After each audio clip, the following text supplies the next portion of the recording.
Hi, my name is Nora Lützgendorf and I'm an astronomer at the European Space Agency. Today I want to talk about light and the electromagnetic spectrum.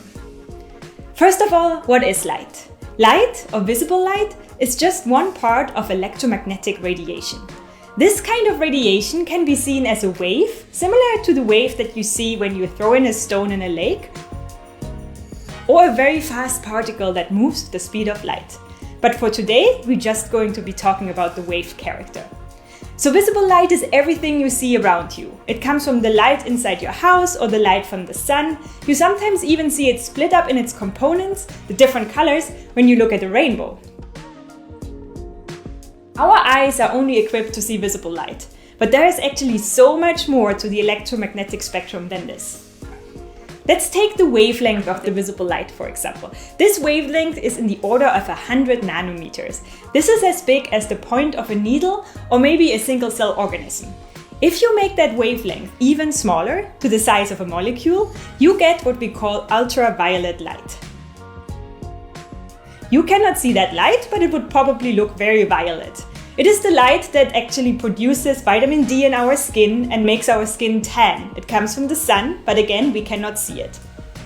Now making this wavelength even smaller, to the size of an atom, then we get what we call X-ray radiation. You have seen this before in your doctor's office, because X-ray radiation can actually go through our skin and reveal our bones. Making it even smaller than this, so 100 times smaller than an atom, to make it to the size of the core of an atom, you will get gamma ray radiation. Gamma ray radiation is very energetic radiation, which we don't see very often on Earth, but we have seen it in the universe. Very big events such as supermassive black holes merging can produce gamma ray radiation. Now let's go to the other side of the spectrum. Let's make the wavelength bigger.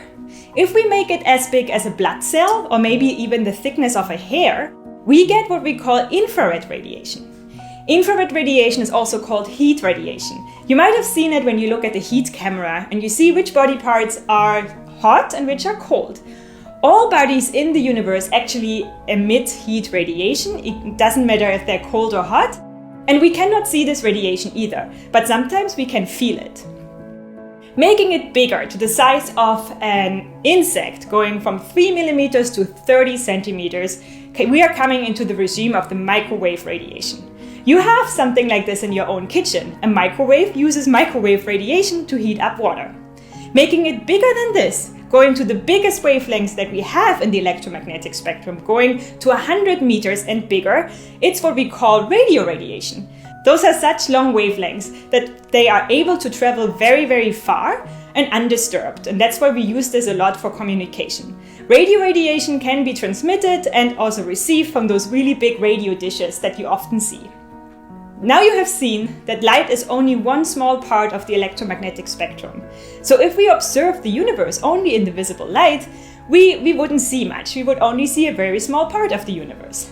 Luckily, we have developed instruments and telescopes that can observe the universe in different wavelengths.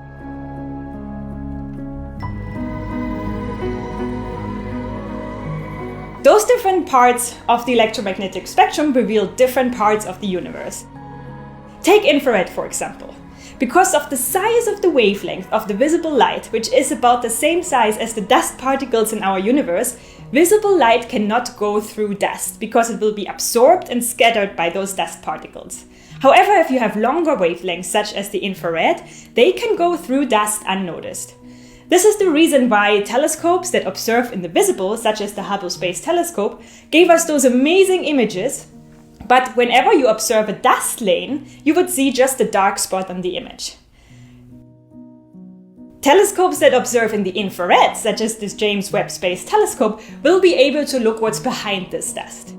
This is really important for objects such as supermassive black holes in the centers of galaxies, because they sit behind big dust lanes, but also for the birthplaces of stars and planets who sit in dust and gas clouds that they were formed of. Out in space, away from the hot and busy Earth, the James Webb Space Telescope will be able to observe a whole new world for astronomers in the infrared.